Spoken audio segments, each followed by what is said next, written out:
Hey there, Miriam van Kempen. Welcome to the Red Couch today. How are you? Thank you. I am doing pretty well, a bit jealous of the couch you're sitting in because it looks way more comfortable than my little wooden bench. So I'm good. And how are you? I'm also good. It's cold outside, but I'm very excited because I am going away next week for skiing. Oh, where are you Yeah, going? so it's my annual trip to St. Anton. Oh, I wonderful. with my girl posse. Oh, wonderful. Very excited about this week because it usually helps me a lot to get my head free, have some Yeah, fun, and yeah, good. and enjoy the slopes of St. Anton. Oh, wonderful.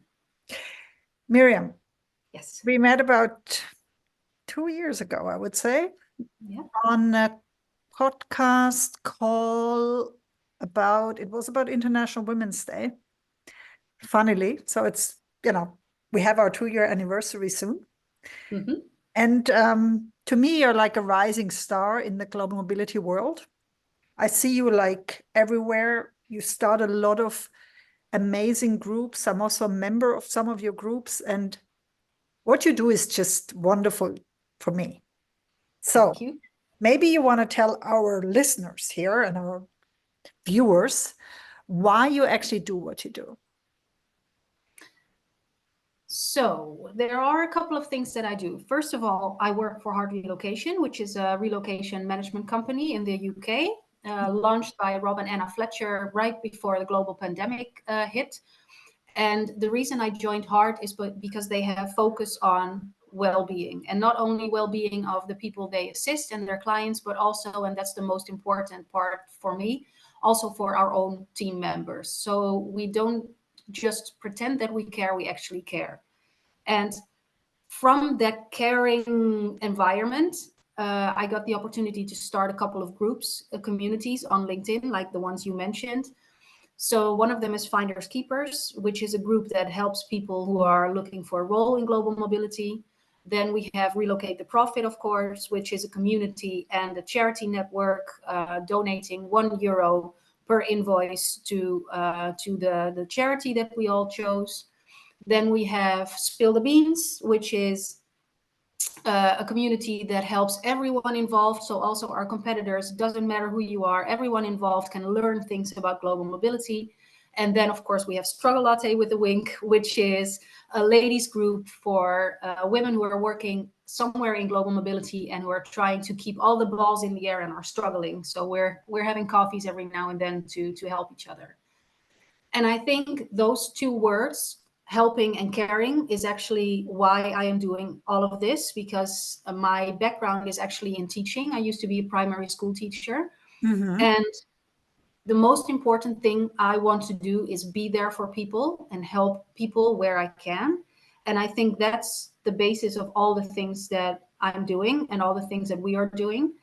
And I just want to, I know this sounds a little bit like Pippi Longstocking, but I just want to make the world a better place. And I want to make people happy and I want to make people laugh. And it doesn't really matter how I do it, as long as I make someone's day, then it's actually all good. It's all fine. And I guess we need more Pippi Longstockings in this world anyway. Yes, we So, do. there's I in this world right now, we need more of you, Miriam. I Um, wish there were more. Yeah. I just had a question about the funny names that you find. How do you come up with those names? I so in Dutch, in Dutch, we say something like it comes up like a fart. It just comes up, and I like languages, and I like phonetics, and I like thinking creatively about language and how you can make words work with each other. And I think they all just sound good. And I think Finders Keepers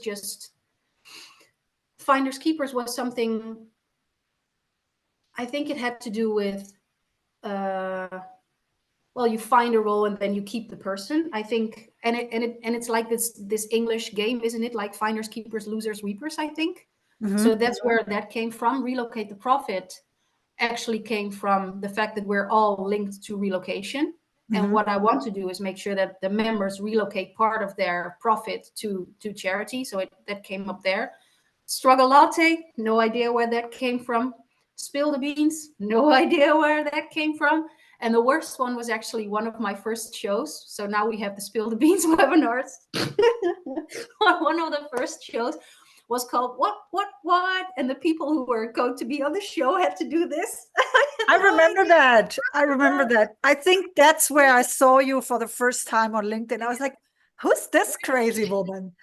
But I felt like, yeah, you're spreading so much joy and cheer everywhere. It's just, yeah, it's just amazing. It's just amazing. And you must have like a really good mental health and some really good practices that you can always be this cheerful and happy. And, also, I mean, you take in some serious stuff. I'm on one of your groups where, I think everybody's sharing real struggles there. And it's not, it's not a fun group. You would probably think that by the name, but I mean, it's serious. Some therapists would usually run those groups. So how do you do it? How did you get to this place where you are today? So I think everybody experienced that. My life is kind of like a roller coaster. So I have very, very good episodes and I have very, very dark episodes. Not like I'm depressed, but as you might all know, I already lost both of my parents. I divorced. I'm a single mom. I have been financially challenged for a long time. So I am appreciating every single day because I am healthy. The people I love are healthy. I make enough money to pay my rent. I make enough money to have food on the table every day. I have enough time for myself so that I can do my morning yogas. I have my walks. I have so much freedom financially, but also emotionally and also in my life at the moment that I am so grateful of everything that I have that I think it is my duty to share that positive energy. And I think that's what I'm trying to do. And I still have I'm still a roller coaster. So I can be super energetic for 7 days. And then 2 days, I just hate the world. And I don't want to leave my bed. And I want to sit there and watch Netflix and eat potato chips and everybody just get out of my aura.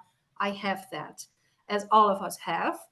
But I think the fact that I know myself well enough to know that those 2 days will be over soon and it's just part of me makes me accept it, and then it just floats over. So yeah, I think I know myself now, and I think maybe you agree that being 40 plus is such a relief and it's such a blessing. You just stop caring about all the unimportant stuff in your life. And life has become so much easier now that I'm old. Wait Older. until you're 50 plus. It's even easier. Only get better. Yeah, I fully understand that. It will only get better. It gets even easier. Yeah. So yeah, I was just very moved by the stories that you're sharing, and about also having ups and downs. And I really find that the sisterhood that you created in the Struggle Latte group, that's just really amazing. Yeah. So I think we're going to have a call again tomorrow. And I'm already so excited and look forward to it because I felt last time we really connected. And, I also see that you have some practices, like you play puzzles or something when you feel a bit down. You have your cats, you have your child to take care of. You're also helping one of your neighbors, one of your elderly neighbors. I think that was something that totally impressed me when I read it. So, I mean, you have a lot of capacity, and it's really amazing to see that big heart at work, Miriam. Yeah, well, thank you. I appreciate that. And sometimes we have younger professionals also listening to us, and one of the things, I've heard already a lot is they often need more role models, especially more female role models.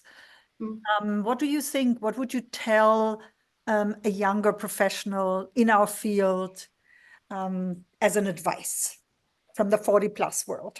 Oh, So there are three mantras that I tell myself. One of them is, and I shared that in the Struggle Latte group, worry, but know that worrying is as effective as trying to solve an algebra equation by chewing bubblegum. So you can worry, but it's not going to solve anything. So stop doing that, because everything will be okay at the end. And the other one that I recently, and I think that is what makes my life so much easier now. I used to be very concerned about the opinion of other people, and not so much about what they thought of me, but more if they would approve it, or if they would, I don't know, value it maybe. And one of the things that I read in one of the books that I've spoke about with you guys in Struggle Latte is, I think it said, when people criticize you, it means you have their attention. And you can use that attention for so many things. I mean, I do think that I got quite a lot of criticism when I started in global mobility. First, it was with my colleagues, because I was new, I was doing something different, and especially, and that's what I love with Struggle Latte, we don't do that, because we motivate each other and we help each other and support each other. But I'm sure you might have experienced all female teams, especially in global mobility and relocation, and females can be quite harsh, especially when you're trying to be different. Oh yeah. Especially in And Switzerland, then, where everyone is a perfectionist. oh yeah, well, I get that it might be worse in Switzerland, because here in the Netherlands, I think it's fine, because people are quite relaxed. But especially when you have a lot of ladies around you, they can be very unfriendly, to say it like that. And I think when I first really started internationally, when I started working at heart, I think a lot of, and I don't want to stereotype, but I think a lot of 50 plus male long time global mobility relocation salespeople were a bit challenged. And I did get quite a lot of criticism, but I tried to turn that around by starting Relocate the Profit and starting Finders Keepers, just to show that something new doesn't mean something bad. So that's another advice I want to give to the youngsters. If you have a good idea, just do it.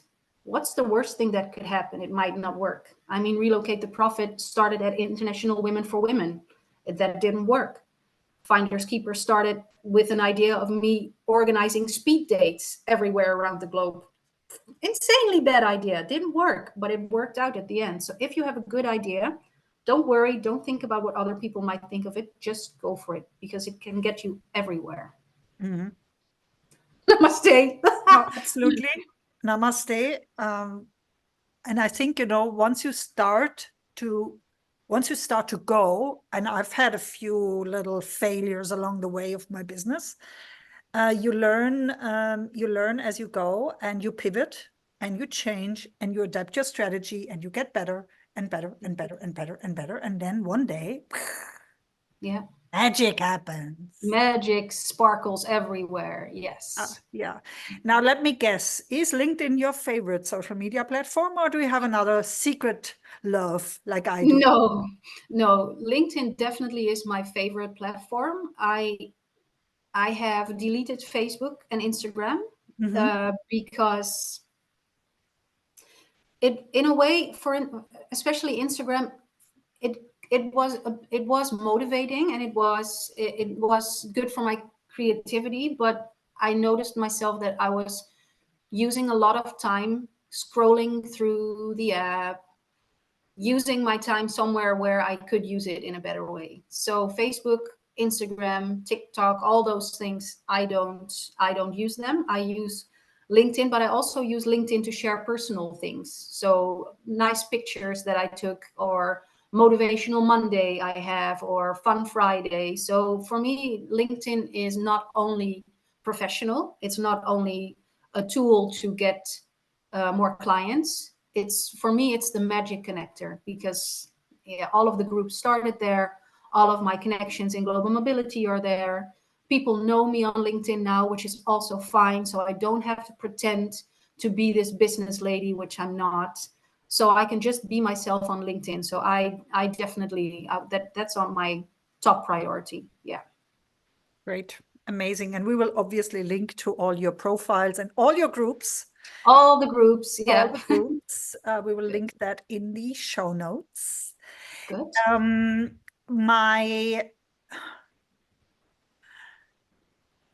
My take is that LinkedIn is a lot more interesting now than it was 14 years ago.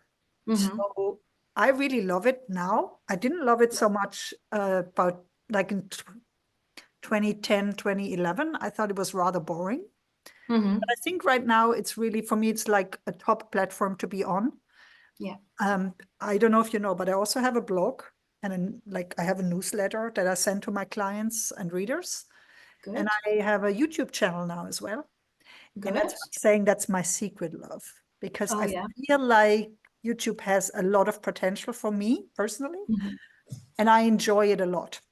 Oh But yeah. I Good. completely agree with you on Facebook and Instagram. I just waste too much time there. Yeah. Yeah. Yeah. So so I guess, we find the platforms where our tribe hangs out, our people hang out. Yeah. The global people and the global mobility scene is basically on LinkedIn. Yeah. Tell me if you have anything exciting coming up. Now, events, ideas, maybe Oh, always. So conferences, yeah, anything. so on Friday we have the FEM conference in Amsterdam, of course, Awesome. where I will be together with Rob, who is the co-founder of Heart. So we'll be meeting a lot of people there, which I like, a lot of networking. And as we discussed, I am playing with the idea to start organizing struggle-free weekends, but this might, like I said earlier, this might be a wonderful plan. It might not work at all, but I'm going to try it out anyway. So the struggle-free weekends, I'm working on it. I'm playing with the idea to do some volunteer work at my son's school Uh-huh. to see if I can give back to society a bit more. So that's really exciting because I used to be a school teacher 10 years ago. So I'm going to try out if I can still do it. Already giving me nightmares. But yes, so that's what I'm going to try to do. And I enjoy the little moments. So I'm already looking forward to tomorrow morning, 5 a.m. What? Yes, 5 a.m. when my alarm goes and I have to do my yogas and I have to do the quiet walks where the blackbirds are singing to me. So it's the small things that I think you should make exciting for yourself. There are so many moments on a day that you could enjoy if you take time for it. Mm, yeah, I I get you. sound like a guru. What am I Get doing? you. I also like to get up at 5 and I like to listen to the birds. I So do started I. this in the pandemic. Before that, maybe I wasn't appreciative enough, but now I feed them as well, the Oh, little good. white birds, and they Yeah. come to my house. Oh, good. Yeah. Well, Miriam, it was great talking to you. I look forward to all that is going to happen. I feel like this is a big year for you. Yes, yes, And absolutely. to me, you're just a rock star. Oh, thank you, Angie. Thank you so much for taking the time to have a chat with me. I really liked it. Sure. All the best to you. Bye bye. You too. Thank you. Bye.